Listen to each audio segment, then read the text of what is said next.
Good morning. This is the Aggieland Backyard Church. My name is Marcus Roberts. I'm on the back porch and it's time to read the Word.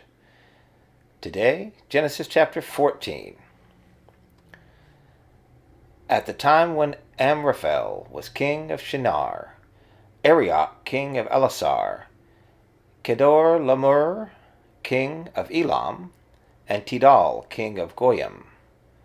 These kings went to war against Bera king of Sodom, Bersha king of Gomorrah, Shinab king of Admah, Shemeber king of Zeboim, and the king of Bela, that is, Zoar. All these latter kings joined forces in the valley of Siddim, that is, the Dead Sea Valley. For 12 years they had been subject to Kedorlaomer, but in the 13th year they rebelled. In the 14th year, Kedorlaomer and the kings allied with him went out and defeated the Rephaites in Eshterah Karnaim, the Zuzites in Ham, the Emites in Shivi, Kiriathaim, and the Horites in the hill country of Seir, as far as El Paran, near the desert.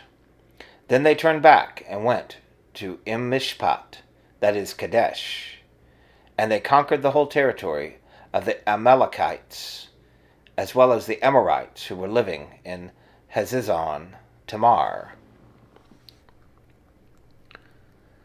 Then the king of Sodom, the king of Gomorrah, the king of Admah, the king of Zeboim, and the king of Bela, that is Zoar, marched out and drew up their battle lines in the valley of Siddim against Kedorlaomer, king of Elam, Tidal, king of Goyim, Amraphel, king of Shinar, and Arioch, king of Elasar, 4 kings against 5.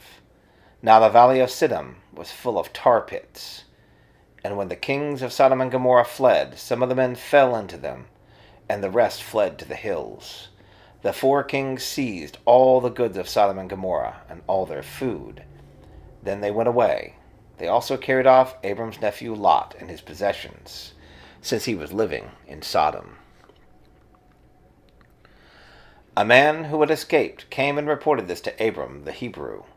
Now Abram was living near the great trees of Mamre the Amorite, a brother of Eshcol and Anar, all of whom were allied with Abram. When Abram heard that his relative had been taken captive, he called out the 318 trained men born in his household, and went in pursuit as far as Dan. During the night Abram divided his men to attack them, and he routed them, pursuing them as far as Hobah, north of Damascus. He recovered all the goods, and brought back his relative Lot and his possessions, together with the women and the other people.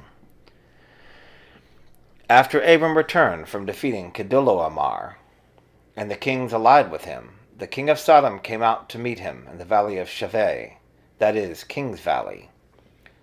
Then Melchizedek, king of Salem, brought out bread and wine. He was priest of God Most High, and he blessed Abram, saying, Blessed be Abram by God Most High, creator of heaven and earth, and praise be to God Most High, who delivered your enemies into your hand.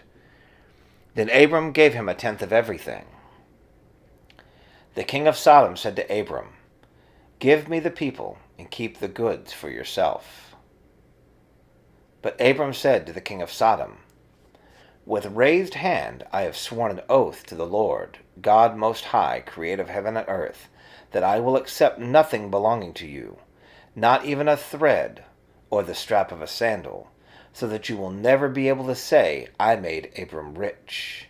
I will accept nothing but what my men have eaten, and the share that belongs to the men who went with me, to Aner, Eshcol, and Mamre. Let them have their share. That's the word of the Lord for the day. Have a great day.